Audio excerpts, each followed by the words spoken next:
Hip Sing Leong. Hip Sing Leong. Isa sa mga remaining shops na nagbebenta ng traditional kaya toast grilled over charcoal.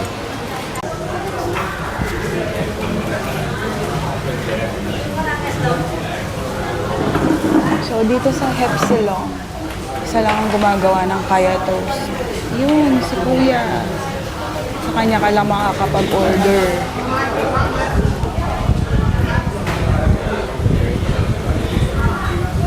Hi! Ha? Binibidyohan ba ako?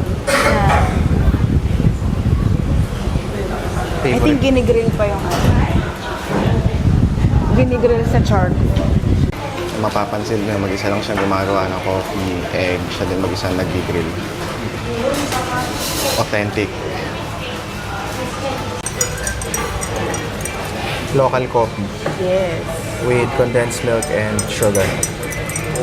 Wala nang condensed milk, sugar. Ay, wala nang sugar, Condensed milk lang. Tapos, ratio ng water tsaka yung brew. Sarap. Sarap nga. Masarap nga. Hindi ako nainom ng kape, pero napapainom ako dito. Thank you. Thank you. $8, alright. Go pay. Hindi, I'll pay na lang later. Can I pay now?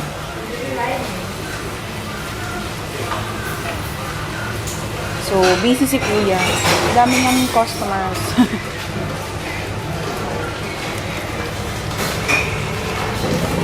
I'll pay na lang. Pay na agad ako. Para hindi ko Okay. makalimutan. Yan. Sa lahat-lahat niyan, $8 lang yon. May 2 sets na ng soft-boiled egg, 2 kaya toast, and 2 coffee. Titimplahan natin yung ito. Konti lang. Para hindi masyadong umitim. Yes. Tapos, white pepper. Konti lang din. Yun. Then mix. Oh, so good. This is what I like the most. Mukha siyang hindi pleasant. Pero kapag na-try mo siya with kaya toast, Oh, it's different. Perfect with kaya toast. Yung mga Pinoy kasi takot sa salmonella. Pero Dito just imagine kung may salmonella yung mga itlog. Dapat Singapore na yung number 1 sa typical cases breakfast ng- nila yan. Kaya nga eh. Ganyan ang typical breakfast nila.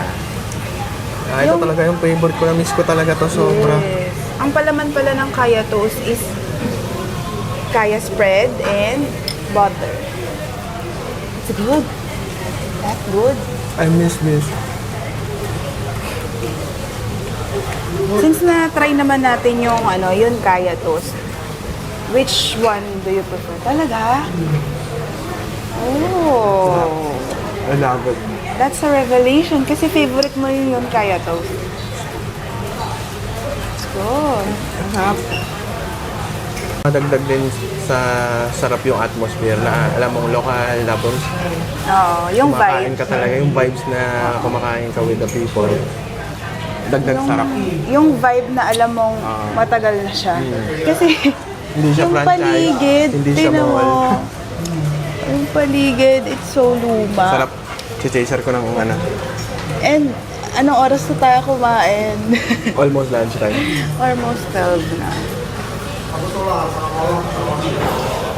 The best. Come on, try mo. Ayan natin, itimplahan. Nadala na siya. Noong Oo, unang beses ayoko. kami kumain dito, tinapunan niya ng toyo. Oo, tas sobrang alat. Konti lang pala dapat para hindi nag-overpower yung lasa ng mismong egg. Para ka lang naglalagay ng asin, pinch lang. Tapos pag kulang, edi madali namang dagdagan. Pagka sobra, hindi mo na makakapag. Okay, try ko na ito. Ayun o, ito yung laman ng butter. Butter and carrot. Nagme-melt siya. And thin spread lang ng kaya kasi matamis yan. Umay kayo pagka makapal. Yes, so perfect ratio na yan.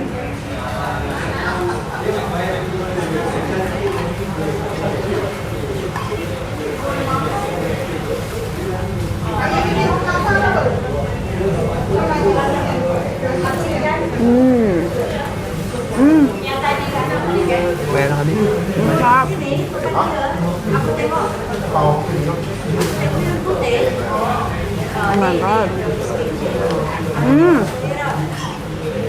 Sarap, no? Iba nga, kasi may charred. Oo, ang sarap.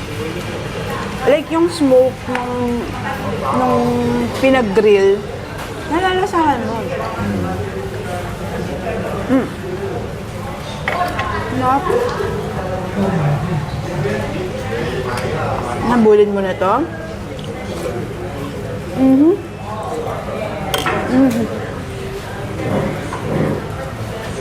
Sarap. Tapos nabulin mo na to? Chase mo ng... Hey. Perfection. The perfect breakfast. The perfect Uh-huh. higop. Messy lang siya pero worth it naman. Sarap. Okay. It's good. Cut. Para full experience.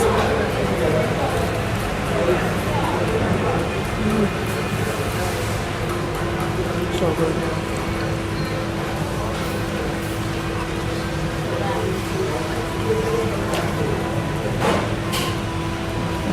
So good.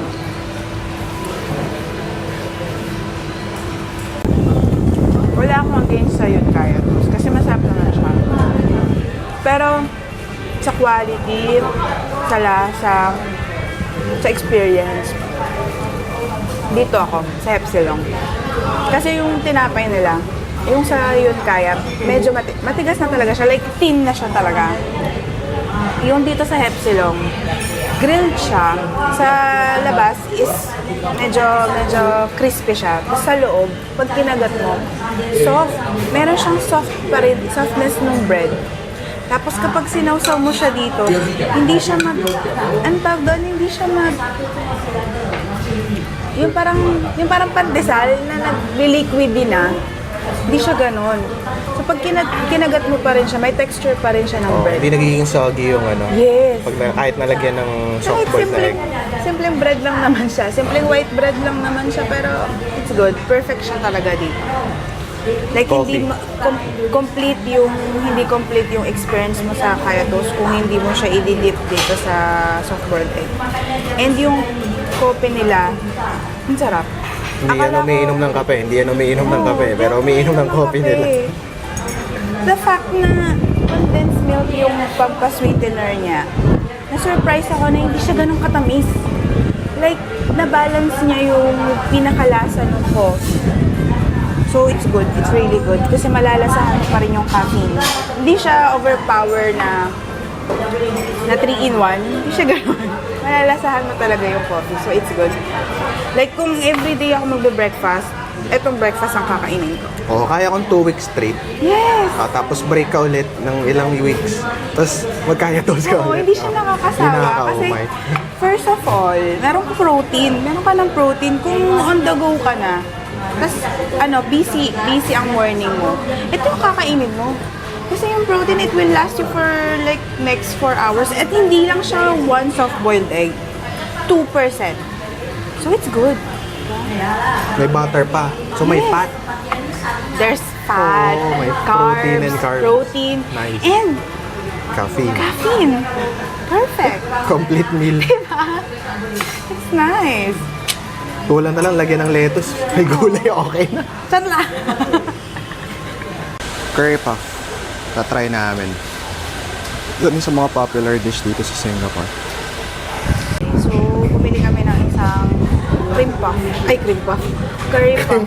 Cream puff. Beard papa. Curry puff na nabibili lang din dun sa katabi na pinagbila namin ito. Ng Kaya Toast. Magkano to? $1.20. 120. Ooh.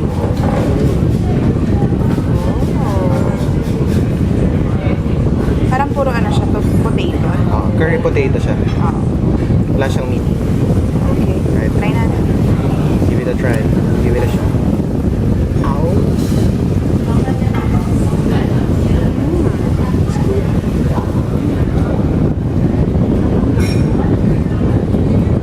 Strong curry. No. No. Parang balance siya ng potato and curry.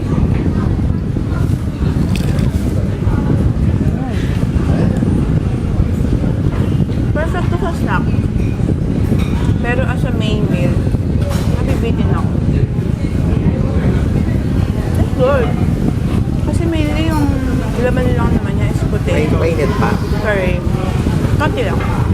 Warm. May spice ng konti. So ano siya, empanada na curry ang laman. Oo. Sanay tayo na empanada is puro meat lang. Meat, protein, or vegetarian. Ito, vegetarian. Kasi mostly, ano lang naman to potato and curry. That's good.